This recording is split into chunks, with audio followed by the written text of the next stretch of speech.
حوالي 15% بس من الناس اللي بتتفرج على الفيديو ده هيكملوه للنهاية، وده غريب شوية بصراحة، لأن الناس اللي هتقفل الفيديو دول هم أكتر ناس محتاجة النصيحة اللي هقولها هنا، واللي دخلوا فيديو مخصوص علشانها.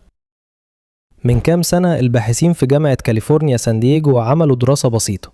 جابوا ناس عادية خلوهم يستخدموا موبايلاتهم زي كل يوم، وسجلوا كل مرة بيفتحوا فيها تطبيق جديد.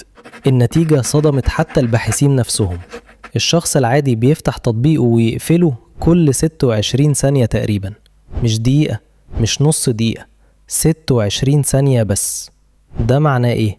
معناه ايه؟ ان مخك بقى معتاد انه ياخد جرعة معلومة، يمل، يهرب لحاجة تانية، زي طفل بيتنقل من لعبة للعبة من غير ما يخلص واحدة. بس السؤال الأهم، مخك اتولد كده ولا احنا اللي علمناه كده؟ هنا لازم نفهم حاجة عن مخك مش كتير ناس بتعرفها. مخك مبني على مبدأ واحد بسيط، البحث عن المكافأة. من ملايين السنين أجدادك كانوا بيدوروا على أكل، على مية، على أمان. كل ما يلاقوا حاجة كويسة مخهم كان بيفرز مادة كيميائية اسمها الدوبامين. الدوبامين مش هرمون السعادة زي ما الناس فاكرة، هو هرمون الترقب. هو اللي بيخليك تدور، مش اللي بيخليك تحس بالسعادة لما تلاقي. فاهم الفرق؟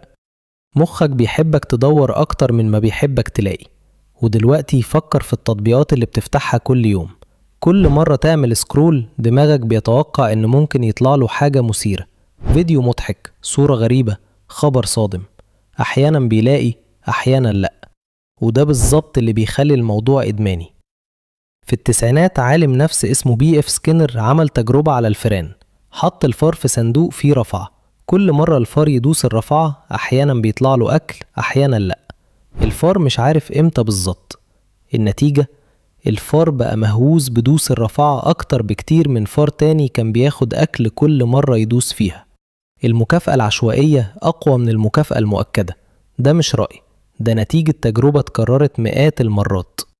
وشركات التكنولوجيا عارفة الحقيقة دي كويس قوي. كل سكرول جديد على السوشيال ميديا مصمم يكون زي دوسة الرفعة بتاعت الفار. مش عارف ايه اللي جاي، ممكن يبقى ممل، ممكن يبقى أحلى فيديو شفته في حياتك. الاحتمال ده اللي بيخليك مش قادر توقف. بس ده نص الحكاية، النص التاني أخطر. مخك مش بس بيتعلم يدور على المكافأة السريعة، هو كمان بيفقد قدرته على تحمل الملل. الملل اللي كان زمان بداية للإبداع بقى دلوقتي حاجة احنا هربانين منها أول ما تلمسنا. فكر في آخر مرة وقفت في طابور من غير موبايل، حسيت بإيه؟ أغلب الناس بتحس بتوتر خفيف، زي حكة مش قادر تحكها. ده مش ضعف شخصية، ده تغيير حقيقي حصل في مخك. باحثين في جامعة تكساس أوستن عملوا دراسة سنة 2017 أثبتت حاجة غريبة. مجرد وجود التليفون على الترابيزة حتى من غير ما تلمسه بيقلل من قدرتك على التركيز والتفكير العميق. مش استخدامه، مجرد وجوده.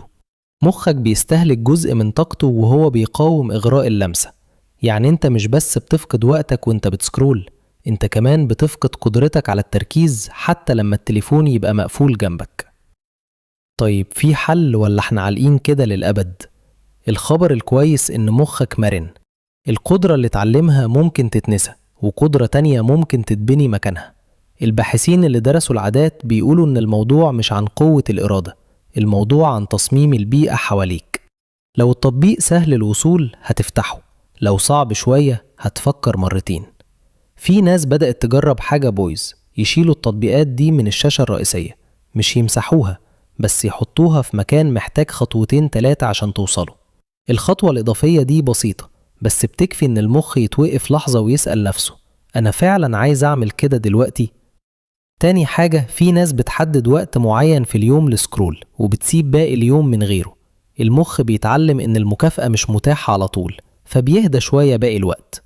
بس أهم حاجة إنك تدرب مخك يتحمل الملل تاني. المرة الجاية اللي تحس فيها بالحكة دي، الرغبة إنك تفتح التليفون من غير سبب، جرب توقف. مش تقاوم بعنف، بس تلاحظ، تسأل نفسك، أنا فعلا محتاج إيه دلوقتي؟ الملل مش عدو، الملل هو المساحة اللي فيها الأفكار الحلوة بتتولد. كل اختراع كبير، كل قصة كويسة، كل فكرة غيرت حياة حد جت من لحظة سكوت، من لحظة مخ مش مشغول بحاجة خارجية.